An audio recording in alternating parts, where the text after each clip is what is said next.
Hello and welcome to the United Stand. I hope you're doing well. We've got lots to talk about. Fabinho to Manchester United for 44 million according to DiMarzio, ? Ryan Giggs saying that Manchester United have got as good an attack as Manchester City.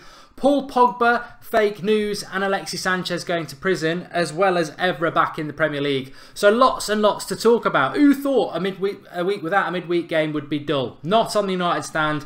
Loads and loads to talk about. But I'm going to plug this now and I'll plug it at the end. I have just watched the best thing I've ever watched as a Manchester United fan.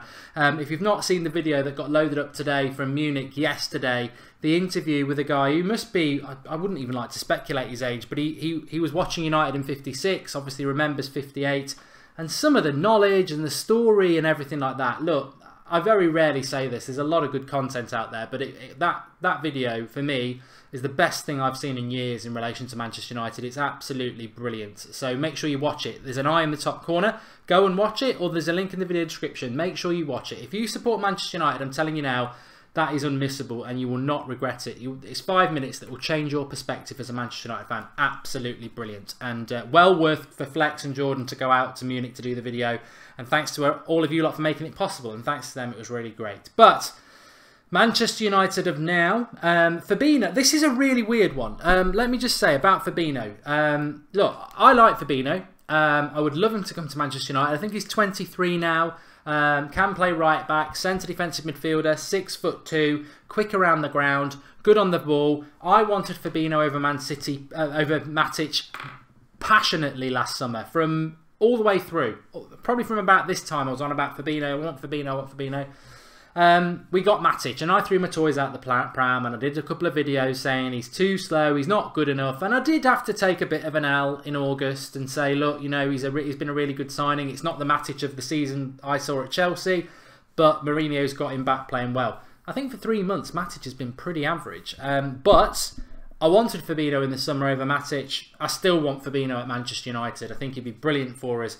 Maybe Mourinho didn't go for him because he loves experience. He seems to love signing players who are like 28, 29. But Matic isn't a player. I'm not slating Matic at all. He's been a good signing. But Fabinho would be a nice player to come in for sort of Carrick, really. He's quick around the ground. He's good off both feet. He can play a pass.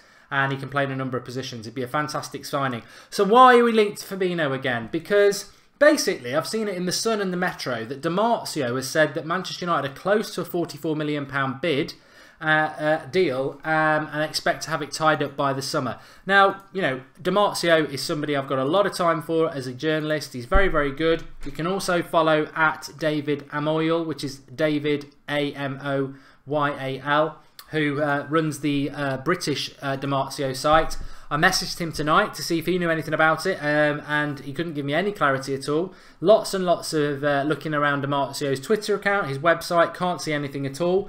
Went on the Sun article, the link to DiMarzio goes back to June 2017, but then the quote in the Metro is saying that it's going to happen by the end of the season for 44 million.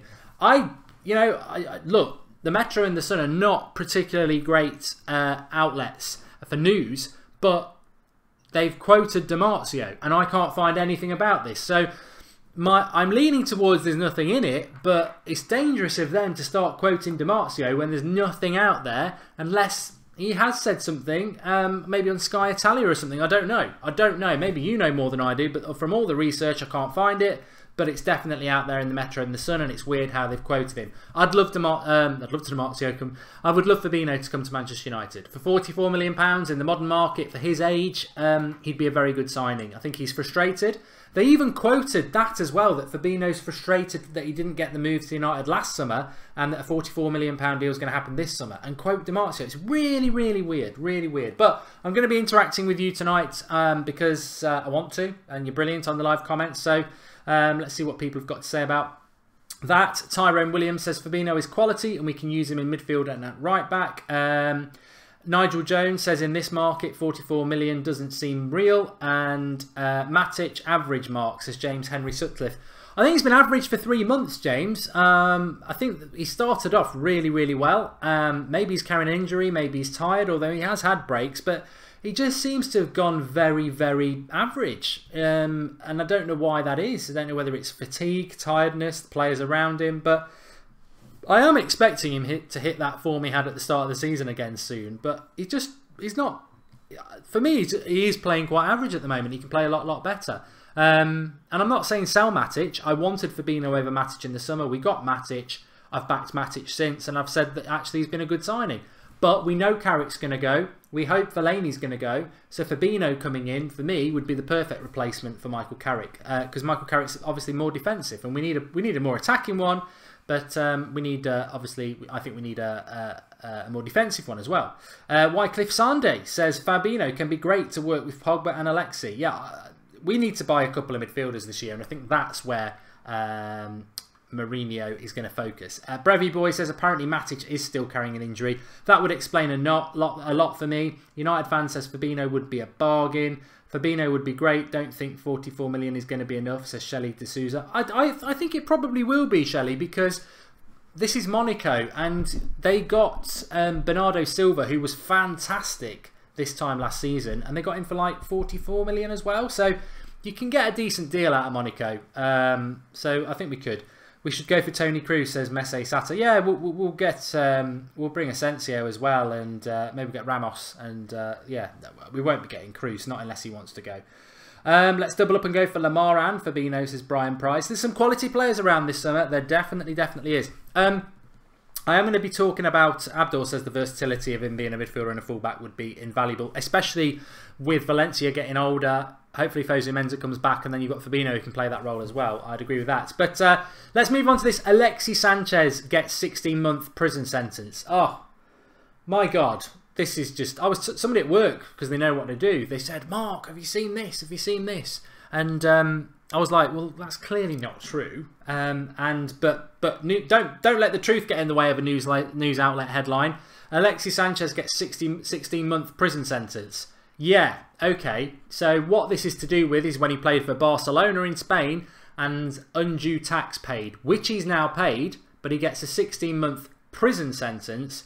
But you can't go to prison in Spain for any sentence less than 2 years. So it's nonsense. He's had a 16-month suspended prison sentence, which he's paid the fee for anyway. So it's a nothing story, but a few people would have been a little shocked and clicking on the news outlets' websites, which is what they want you to do.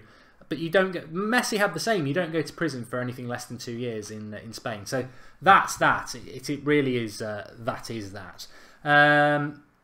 Andrew K says, still not a positive that Sanchez pleaded guilty to tax evasion. No, it isn't it? But the more money people have, the greedier they seem to be in life, and that's not just footballers. But there certainly seems to be a bit of an issue with Barcelona, doesn't there? There's a couple of players there now. Ronaldo's had it with Real Madrid. You wonder if it's actually the players or whether there's some sort of scheme going on over there that the players' agents or advisors push them through. I don't know. I don't know. It won't unsettle him anyway, says and he probably knew this was coming. Don't forget to smash the like button. Let's see if we can get up to 500 while we're live. There's quite a few watching. We need to get everybody back watching. It's gone very quiet, hasn't it? I know it's been a somber week, but life goes on, and Manchester United will be back, and we need to get back on it. We've got some good shows coming up for you over the next couple of days. Tomorrow night we'll probably do a preview, and I am doing that video about United's formations this season and where we're going wrong and what can be done right. I think I'm going to record it probably tonight, so I'll put it up at midday tomorrow. Hallam899 Live says, hi Mark, do you remember me? I do. Is this your first show? It's only a problem when you get caught, says Aaron Nolan, in relation to tax evasion, like anything. I think the door's always open. I was on TalkSport 2 tonight with Hugh Wizzy actually at 6:30. So collaborations are good. People are just fearful, I don't know why, of the United stand, but there we go. What else did I want to talk about? Loads. Patrice Evra is back in the Premier League. What do we think about that? I've seen some United fans saying, why don't we get him? Because he's about 49 now. No, he's not, is he? He must be pretty late. Is he 38? Patrice Evra is a legend for Manchester United. Absolutely love him. It's great he's back in the Premier League, and I wish him well at West Ham, just like I did Chicharito. But I think David Moyes thinks it's 2011. Joe Hart, Zabaleta, Chicharito, Evra... all good players in 2011, all differing nowhere near those levels now. But it's good to have Evra back in the Premier League. He's a character, he's a United legend. he's not a United player anymore, and nowhere near it. And also, we've got Luke Shaw and Ashley Young, who are superior players at the moment. But I'm excited to have Evra back. Astute Neutrality says, love Evra. And Andrew K says he's passed it. Love Evra being back, says Nigel Jones. Great player. He's beyond great. What I liked about Evra was how good he was in the air from corners. He was absolutely brilliant for such a small guy. But yeah, I was talking about this on TalkSport as well. I said about Alexis Sanchez. You can be a world-class player, but it doesn't mean you've got a work ethic. And Sanchez had it. Tevez had it at United, to be fair. Rooney had it, and Evra had it as well. That work ethic and run through brick walls for the club, and that means a lot to United fans. So I wish Evra all the best, and he is doing very, very well. I just want to talk about Ryan Giggs. He was giving an interview yesterday. I don't know who it was with, but basically talking about Manchester United. And contrary to what Rooney said on Monday night, that United can't win the league next season because he feels it would be a big ask. Giggs says United can win the league next season, which, we can and we can't. We don't know what the future is. As I've said, I think we need to make a couple of signings. But, interestingly, going back to that Fabinho thing and the Matic thing, he said Manchester United's attack is as good as Manchester City's. Now, whether you think that's right or wrong, but what he also said is the difference is that when you look at Man City's team from midfield to attack, they're all offensive players. But Manchester United, they've got Pogba, but then they've got Matic, who really is a defensive midfielder. So that's the advantage Man City have, is that they're always looking to go forward because they've got a very offensive-minded team, whereas United sometimes do go a bit defensive, which we've known. We've seen it in the last 20 minutes when Fellaini comes on. So I think subtly what Giggs is doing there is basically saying that Mourinho is the fault as to why Manchester United aren't with Man City, because he puts the brakes on a little bit too much. Which, to be fair to Giggs, let's be honest, Manchester United legend, more so than Patrice Evra. If rumours are to be believed, he was promised the Manchester United job after Van Gaal. They reneged on that promise, and Giggs is probably, a little bit salty about it, I suppose, quite rightly, that opportunity that he thought he was sort of working through an apprenticeship with next to Moyes and Van Gaal was taken away from him. And, the person who took it away from him was Mourinho. So he probably looks at Mourinho as a player who played in a certain way at United and thinks that's the way we should play, and thinks it's not quite what the United way should be. And not in a bad way. I don't think he hates Mourinho. I don't think he hates the club or the board or anything like that. I think he just probably thinks he can do a better job. Personally, I think the club made a right decision. I think Giggs after Van Gaal would have been a massive risk.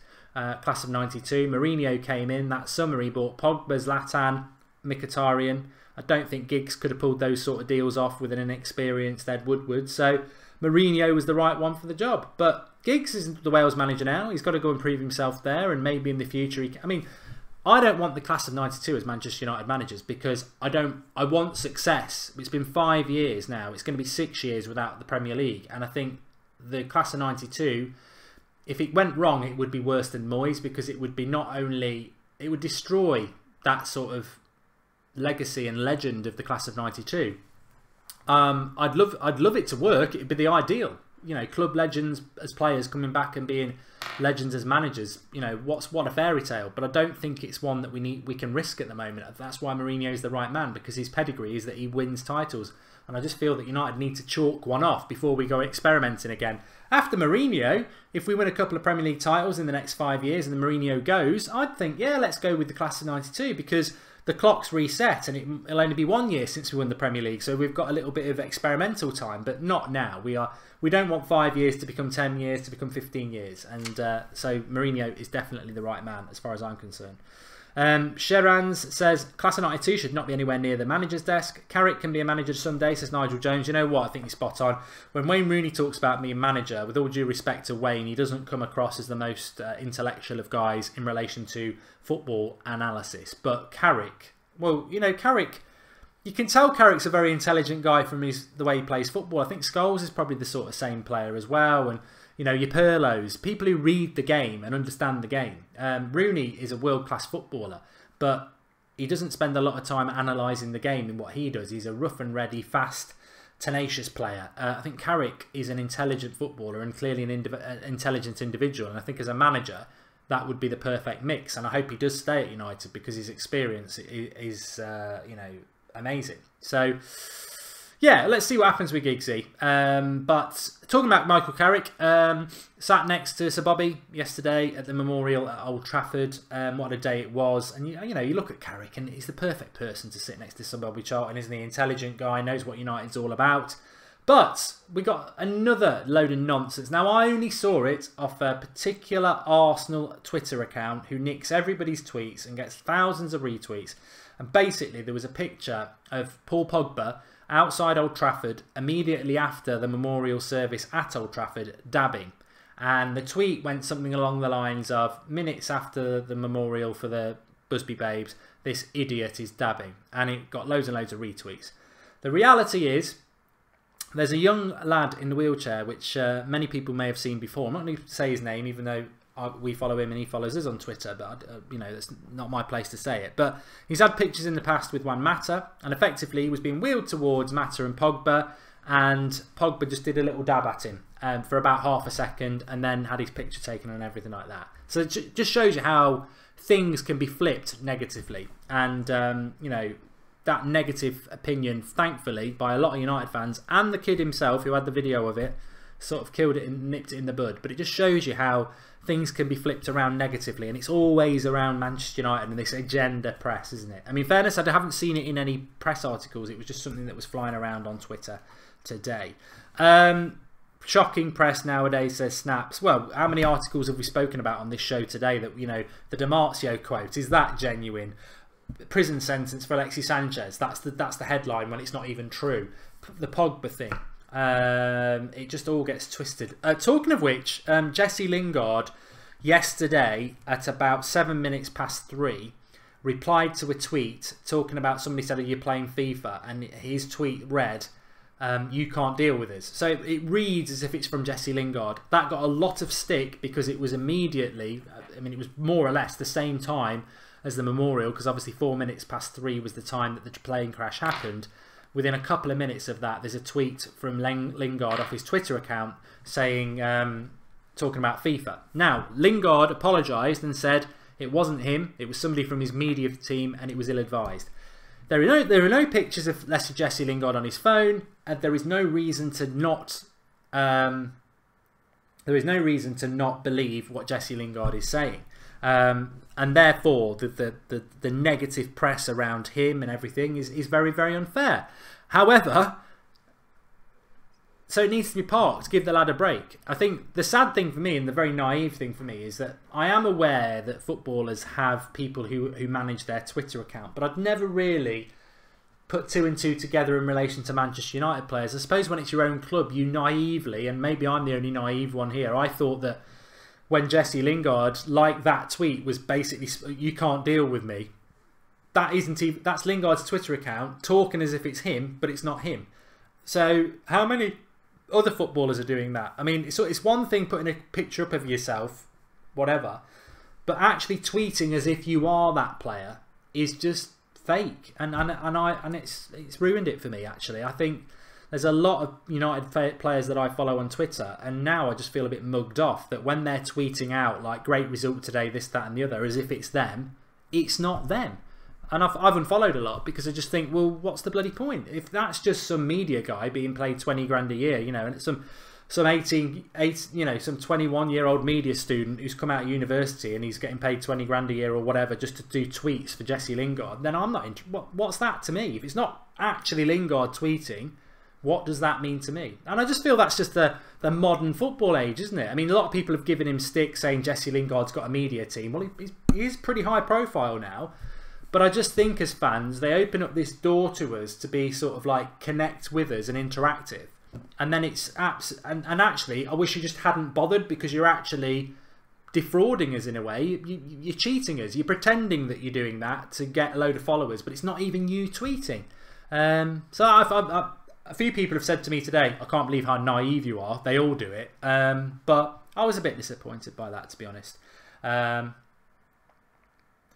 House of Zom says, it's never them. Sorry, Mark, I thought that was a given. Well, it just shows you, even at my age, you can be ridiculously naive. And but yeah, I won't be following them anymore. What's the bloody point? I'm not interested in some some employee pretending to be them. What's the point? I don't get that. You know, I can safely say at Mark Goldbridge is me tweeting. I don't get a media team to do it, and you know, I find that very odd. I think I do worry about that in a more general sense. I do worry about that, and that is obviously one of the big reasons the United Stand exists, to keep some reality and to focus on the people who are the most important thing in football, which is you, the fans. But to keep that interactivity and feeling of realness, because the bubble that footballers live in, I felt, was being burst by this social media interaction, and it's not. It's just another gimmick to lure us in, isn't it? I feel disappointed by it, but I'm also probably just exposing myself to be very, very, very naive. Snap says that's why I don't retweet major accounts. Exactly. And AJ Carey says it's disrespectful. Some people probably enjoy it. But it's not for me anymore. Shrey United says, to be fair, some of these players get a lot of stick and abuse. Yeah, they do. And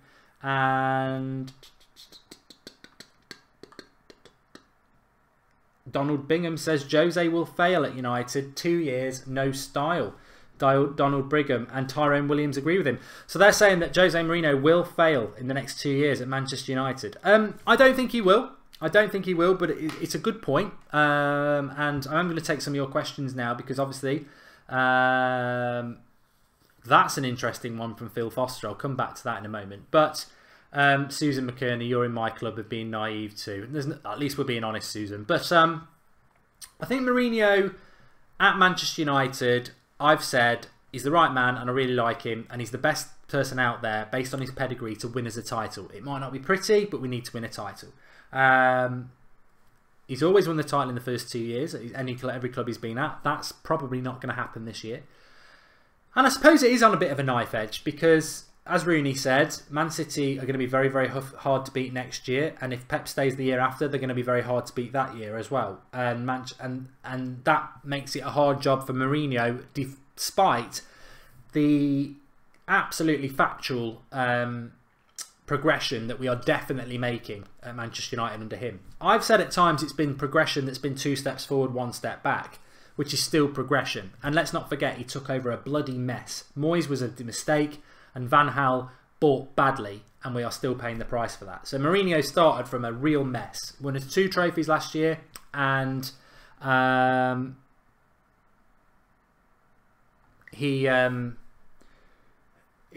we're progressing this year. Do I think he will definitely succeed? I hope and believe that he will. But by believe, I believe in him that he can do it. I'm not saying I believe because it's definitely going to happen. I did say it last night. I said if Fellaini signs a 3-year contract, I genuinely don't think we're winning the Premier League for the next 3 years. And people can say that's negative, but I just know if he signs a new contract, he will be playing a lot of football, and I don't really think that he's a player that can be involved in a team that's going to win the Premier League. But that's by the by. I agree with Rooney that winning the title next year is going to be very, very difficult, and I'm less confident about next season than I was more confident about a year ago, thinking about the season ahead. So I don't disagree with people saying he's going to fail. I believe he won't, because I believe in him as a manager. But I'm probably not as confident as I was as when he came in the club. But let's look at that. When he came into the club, he always wins the title in the first 2 years. We bought Pogba. Man City had just brought Pep in. We didn't know what they were going to do. I just think I think he's got a very difficult task ahead of him. He's up against a City team that's got an identity, that play a certain way. He's got an open checkbook, Pep, and they are, at the moment, they're a bit of a juggernaut, and it's very, very difficult. But what a difference a season can make. And I still believe in him, but, you know, it's not guaranteed, is it? And but there's definite progress, and there's definite things to be positive about. And Alexis Sanchez is the identikit Manchester United player, top class player, and work ethic, and he's only going to make us better. Stephen Dillon says long-term managers are gone from football. We'll see about that. You may well be right. We've spoken about ever going to West Ham. Spikes. There was a question in there from Mr. Foster. I think it was Paul Foster, who said, and I don't know whether this is true, he said that signatures on shirts are the same. They don't sign them. I'd be very surprised if that's true. I've got no evidence to say it isn't, but I'd be very surprised and disappointed if that's true.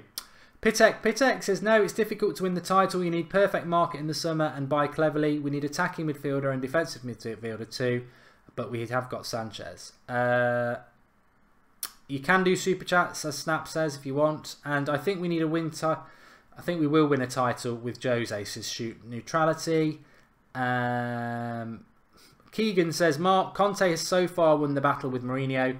He's won the Premier League title, while what has Mourinho won for United? Well, I disagree with that, because Conte won the title with Mourinho's team, which Mourinho had already won the title with. Conte's tried to build his own team, i.e. get rid of Matic and Costa and made a bloody mess of it. Mourinho inherited...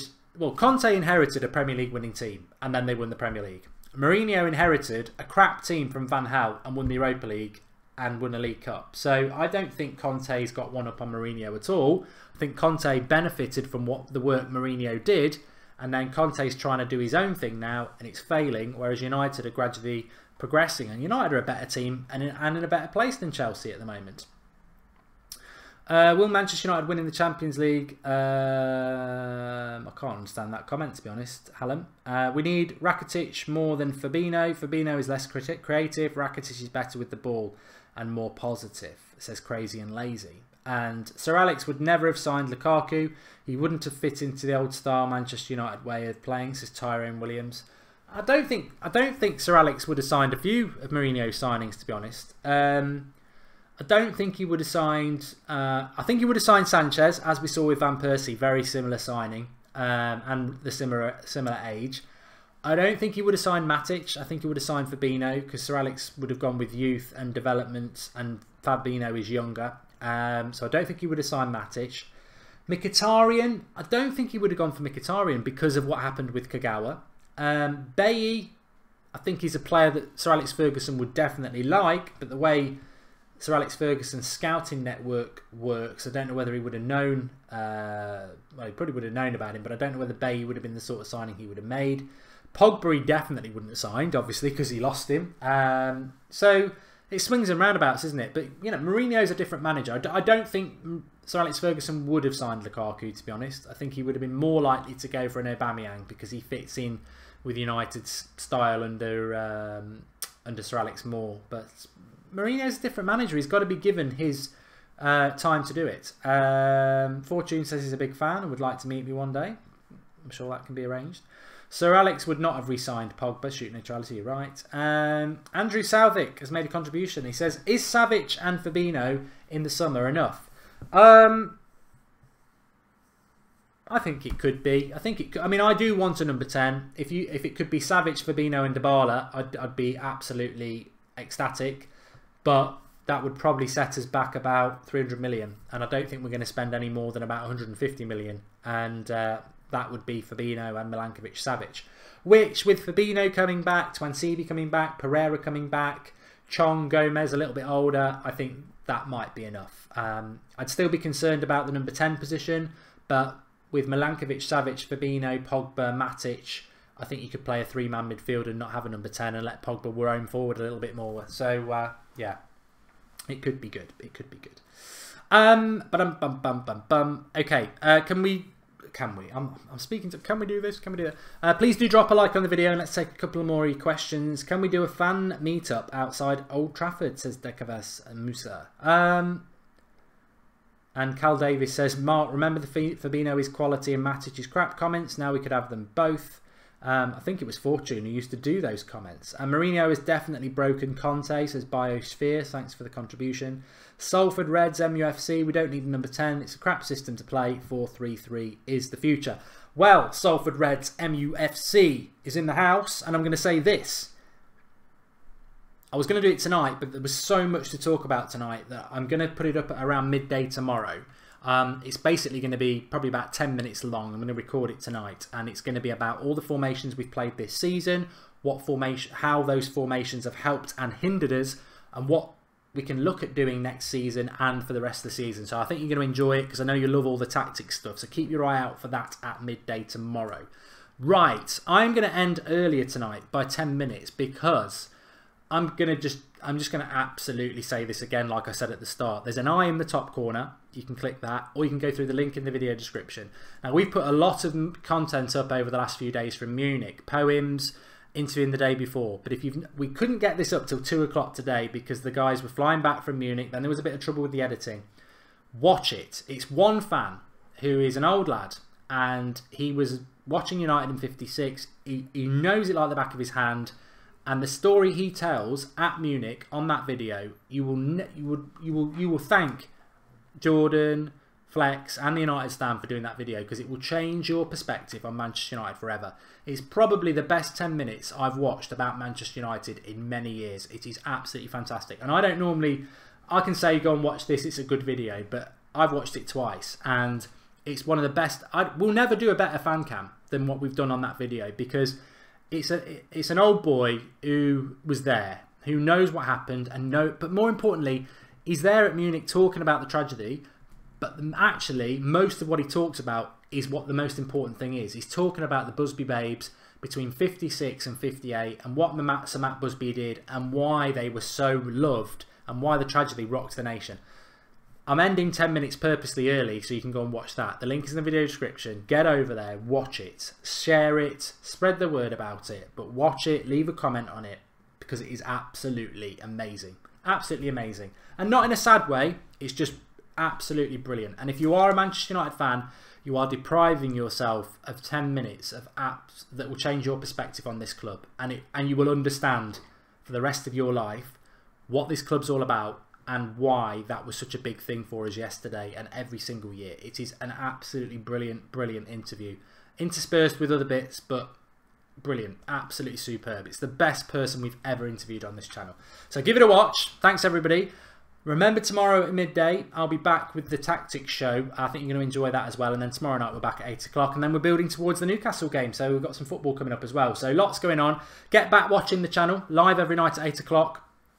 Make sure you get on, go and watch that video now. 10 minutes earlier I finished, just so you can go and watch it. You will not regret it. It is brilliant. Absolutely brilliant. From the bottom of my heart, that's one of the best things I've ever seen, really. And thanks everyone for watching. Drop a like on the video. We nearly hit 500 likes. Get subscribing to the channel if you're new, and get involved with this community. And all I want to say as well is, because that is the last bit of Munich footage we've got for you, is we did turn off, some people have been saying, oh, you know, going over to Munich and stuff like that. There's not been any monetization on those videos. There never bloody would be. That would be a disgrace to do that. And on top of that, Jordan and Flex took a couple of days off work to go over there. It cost a lot of money to go over there, and we did that because you lot, not directly, but we do have monetization on some videos, and there is money that comes into United Stand, and we use that for those sort of things. So thanks to everybody who gets involved with the channel, because we wouldn't have been able to do it without you. And I think you know what, especially that last video, it made it absolutely worthwhile. We were never in doubt about wanting to go and do it because of the 60th anniversary, but the stuff they've produced over there is brilliant. But that last bit, I would pay any money for that. That's on our channel forever now, that interview, and I don't think there's a better. I've not seen anything better in years about the Munich tragedy than that interview. It is just absolutely brilliant. So good, so good. Anyway, go and watch it. Thanks everyone for watching. I'll be back tomorrow at midday with that tactical look at what we've been doing, where it's been going wrong, what we can do. Really want your input on that, so do watch it and leave your comments.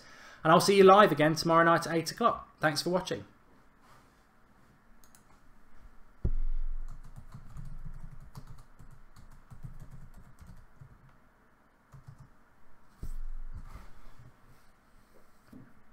Telepathic entity. I think Logan Paul's an idiot from what I've seen, but I don't watch it. Just from what I've seen and heard. Ridiculous. And Carl, it is in the video description. Thanks everyone. I shouldn't even still be live. Thanks for watching.